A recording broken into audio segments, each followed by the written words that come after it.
Hello mga ka-China Cars, nandito tayo ngayon sa GWM Warehouse at papakita natin kung gaano kadami ang mga parts nila dito. Tara!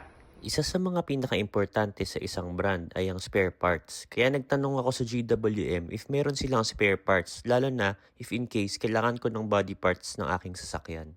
Una kong hinanap ay ang headlight assembly at ang taillight assembly. At ayun, meron akong nakita na pang Jolion at H6. Pati mga fender liner nila kompleto sa lahat ng models. Pati maliit na pyesa ng bumper meron. Aircon compressor, maliliit na parts sa loob ng sasakyan. Halos lahat ng parts na kailangan ko nahanap ko dito.